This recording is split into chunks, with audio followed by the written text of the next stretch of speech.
Hay historias que no fueron creadas para ser contadas. Historias que deberían haberse quedado donde ocurrieron. Pero no fue así. Con el tiempo cambiaron de forma, se ocultaron y terminaron siendo parte de algo más. Esta es una de ellas. Esto es El Cartucho Perdido.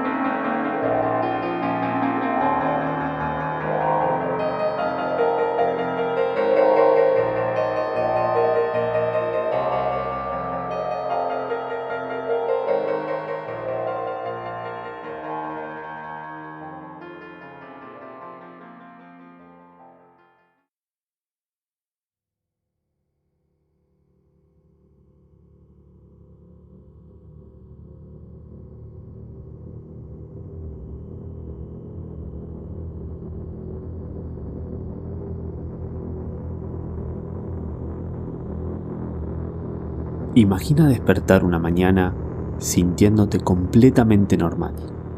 Preparar el desayuno, saludar a tus vecinos, caminar hacia el trabajo, sin saber que algo ya ha entrado en tus pulmones. Algo que no puedes ver, que no puedes oler, que no puedes sentir y que dentro de unos días te matará. Durante siglos, la humanidad temió a monstruos imaginarios, criaturas ocultas en bosques, fantasmas, demonios. Pero el siglo XX creó una clase diferente de terror. Un terror que no necesita dientes, ni garras, ni rostros. Porque los verdaderos monstruos ya no viven bajo la cama. Viven en laboratorios, detrás de puertas selladas, bajo toneladas de hormigón, protegidos por el secreto. Allí, hombres y mujeres manipulan organismos invisibles. Aprenden cómo enferman, cómo se propagan y también cómo pueden utilizarse. Durante la Guerra Fría, mientras el mundo observaba misiles capaces de destruir ciudades enteras, una amenaza crecía lejos de las cámaras. Una amenaza microscópica,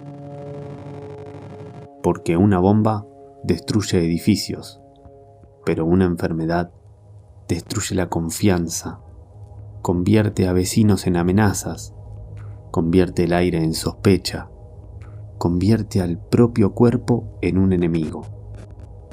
Y en el año 1979, en una ciudad soviética cerrada al mundo exterior, esa pesadilla dejó de ser una posibilidad y se volvió real.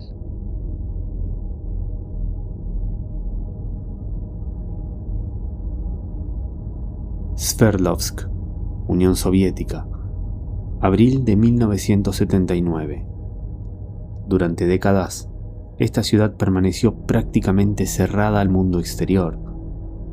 No aparecía en mapas turísticos, no recibía visitantes extranjeros, y gran parte de lo que ocurría ahí permanecía fuera del conocimiento público, porque Sverdlovsk no era una ciudad cualquiera, era uno de los muchos centros industriales y militares que formaban parte de la maquinaria soviética durante la Guerra Fría, una ciudad construida alrededor del secreto. Y durante la noche del 2 de abril de 1979, alguien cometió un error pequeño, casi insignificante. Un filtro del sistema de extracción de aire fue retirado para realizar tareas de mantenimiento. El trabajo terminó, pero el filtro no se volvió a colocar.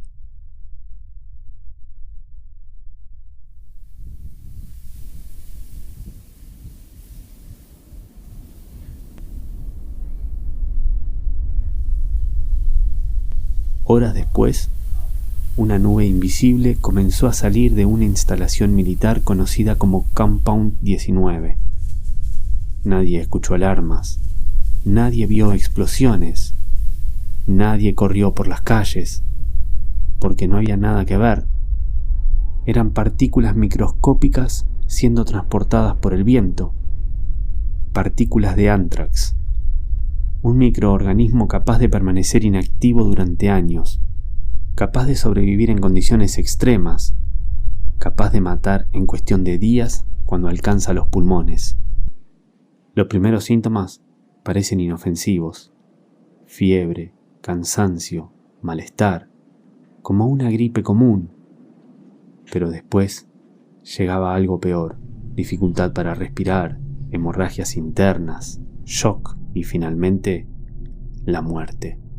Las víctimas comenzaron a aparecer siguiendo una línea casi perfecta, una línea trazada por el viento.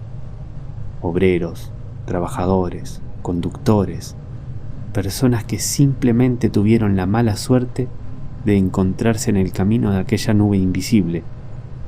Pero cuando comenzaron las preguntas, llegaron también las respuestas oficiales. Según el gobierno soviético, no había ningún accidente militar, no existía ninguna fuga, no existía ningún laboratorio involucrado. Las muertes tenían una explicación mucho más simple: carne contaminada. Las autoridades afirmaron que las víctimas habían consumido productos animales infectados. Caso cerrado. Pero había un problema. Los médicos observaron algo extraño. Las autopsias no coincidían. Los patrones de contagio no coincidían. La distribución geográfica de las víctimas no coincidía, porque las personas enfermas no estaban conectadas por mercados, ni por restaurantes, ni por cadenas de distribución. Estaban conectados por algo mucho más inquietante: la dirección del viento. Durante años, la Unión Soviética mantuvo la misma versión. Documentos desaparecieron, los registros fueron alterados, testimonios fueron silenciados, y el incidente permaneció enterrado bajo capas de burocracia y propaganda. Hasta que la Unión Soviética comenzó a derrumbarse, y con ella, algunos secretos comenzaron a salir a la luz. Lo que había ocurrido en Sverdlovsk no era un brote natural, era un accidente producido en una instalación dedicada al desarrollo de armas biológicas. Un error humano, un filtro olvidado, una nube invisible, y decenas de personas muertas sin haber comprendido jamás qué había ocurrido realmente.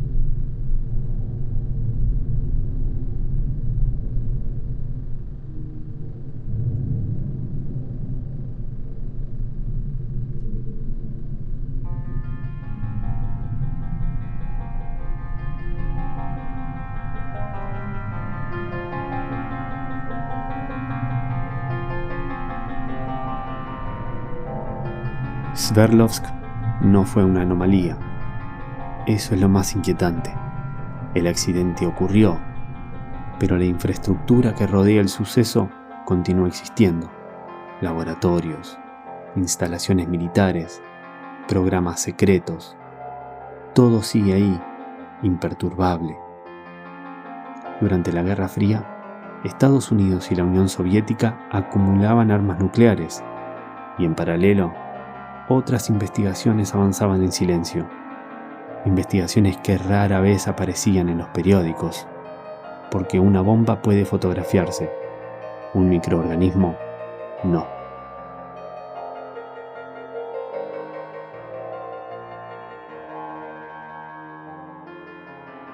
En laboratorios repartidos por todo el mundo, científicos estudiaban organismos capaces de provocar enfermedades devastadoras: anthrax, viruela, tularemia, plaga.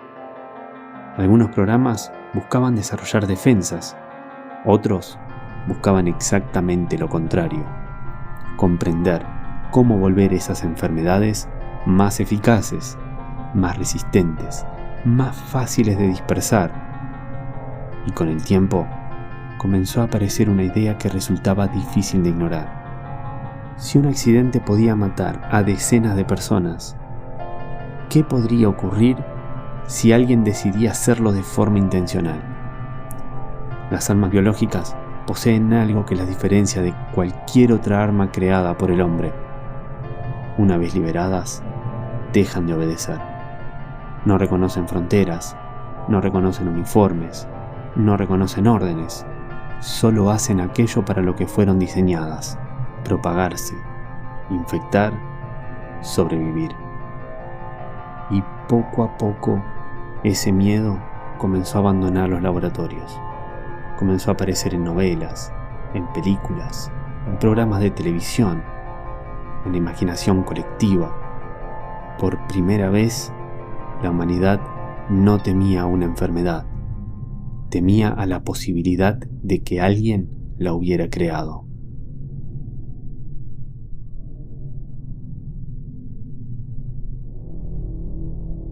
Durante los años 80, aquel miedo comenzó a encontrar nuevas formas de manifestarse. Ya no vivía únicamente en informes clasificados, ni en laboratorios militares. Comenzó a aparecer en la ficción. Y pocos lugares absorbieron esa ansiedad con tanta intensidad como Japón, un país cuya memoria todavía conserva las cicatrices de Hiroshima y Nagasaki, un país donde la ciencia y la catástrofe llevaban décadas conviviendo en el imaginario colectivo. La radiación, las mutaciones, los accidentes tecnológicos, la pérdida de control, todo eso comenzó a reflejarse en las películas, novelas, mangas, videojuegos. El miedo ya no era únicamente a la guerra, era a aquello que podía ocurrir después, a lo que podía escapar, a lo que podía contaminar o a lo que podía propagarse.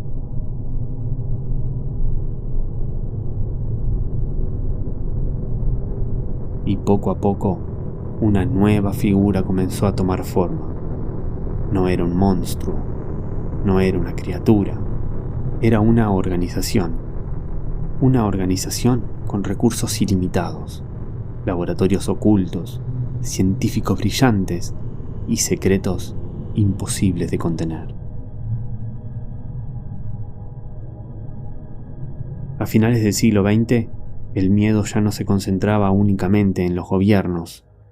También comenzaba a dirigirse hacia otro tipo de poder: las grandes corporaciones, organizaciones capaces de operar en varios países, capaces de mover miles de millones de dólares, capaces de financiar investigaciones que la mayoría de las personas jamás llegarían a conocer.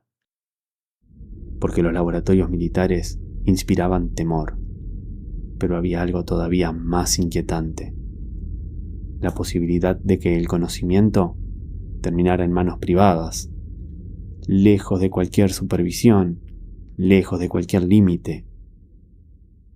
Imaginemos una empresa farmacéutica, presencia internacional, enormes instalaciones de investigación, científicos brillantes, recursos virtualmente ilimitados, una empresa admirada, respetada, confiable, una empresa dedicada a mejorar la vida de las personas, al menos en apariencia, porque bajo la superficie existen otros proyectos clasificados, instalaciones subterráneas, investigaciones que jamás deberían hacerse públicas, experimentos que avanzan mucho más rápido que cualquier discusión ética. Y un día ocurre lo inevitable: un error, una fuga, una pérdida de control, el momento exacto en que algo diseñado para permanecer contenido deja de estarlo.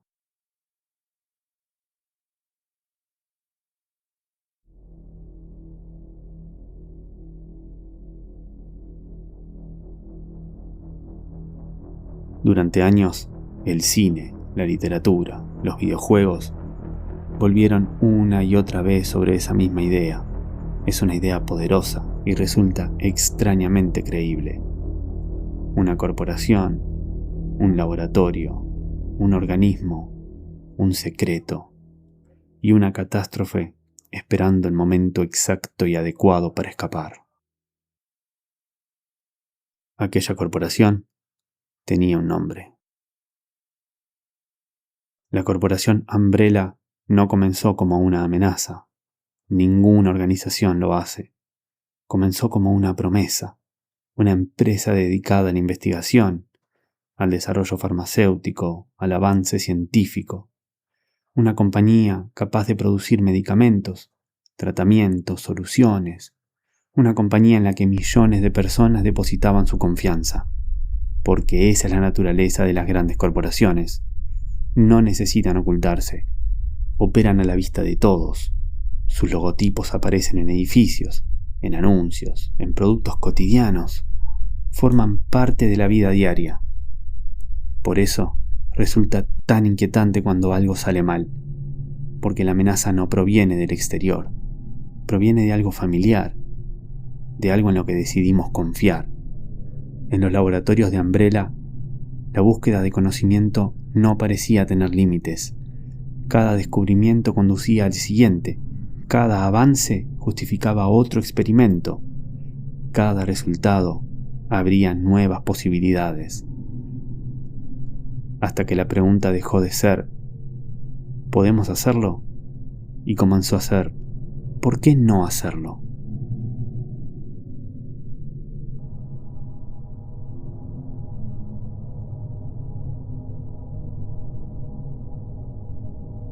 La historia está llena de personas brillantes que confundieron capacidad con derecho. Científicos, gobiernos, instituciones, convencidos de que podían controlar aquello que estaban creando, convencidos de que el desastre siempre le ocurría a otros, hasta que un día algo se escapa, algo se filtra, algo abandona el laboratorio, y en cuestión de horas el problema deja de pertenecer a los científicos, o a la empresa, o al laboratorio que lo estaba creando. Ahora le pertenece a todos. Porque las catástrofes biológicas tienen una característica particular. Cuando se vuelven visibles, ya es demasiado tarde.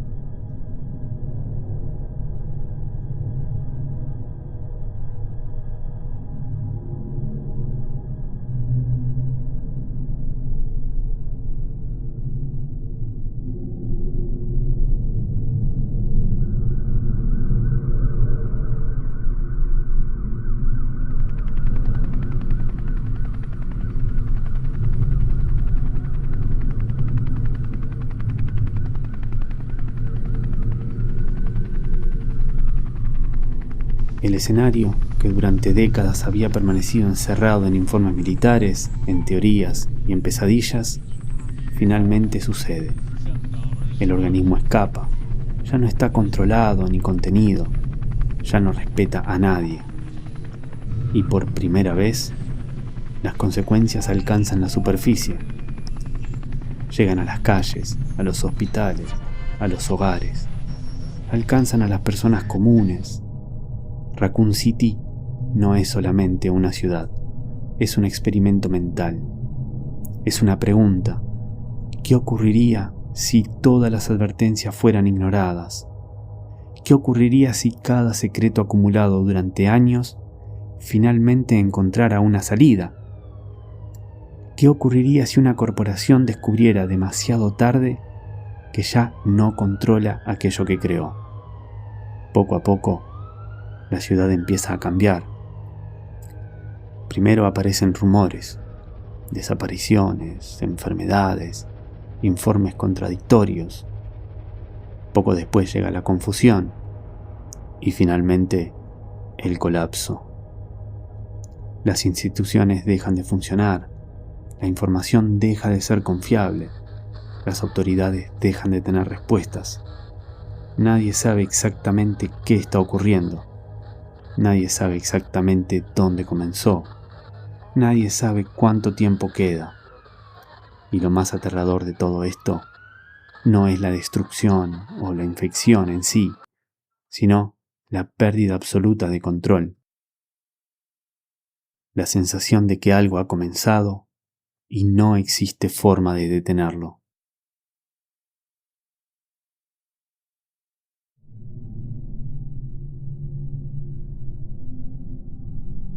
Debajo de los zombies, de las criaturas y del terror, Resident Evil siempre estuvo hablando de otra cosa, del momento en que una organización poderosa descubre que el secreto ya no puede ocultarse, del momento en que una mentira se vuelve demasiado grande, del momento en que las consecuencias finalmente alcanzan a quienes jamás participaron en las decisiones. Y en ese sentido, Raccoon City se parece mucho más a Sverdlovsk de lo que parece, porque en ambos casos el desastre comenzó mucho antes de que las personas comunes supieran que existía.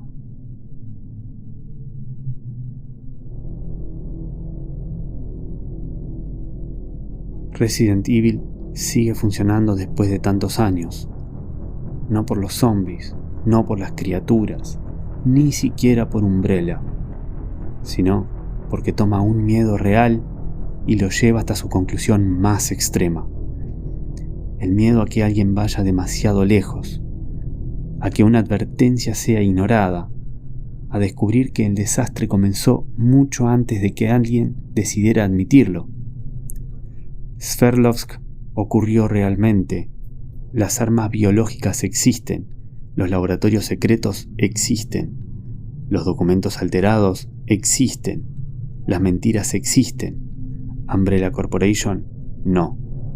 Y aquí viene lo más inquietante, y es que para imaginar una corporación así, no hizo realmente falta inventar demasiado.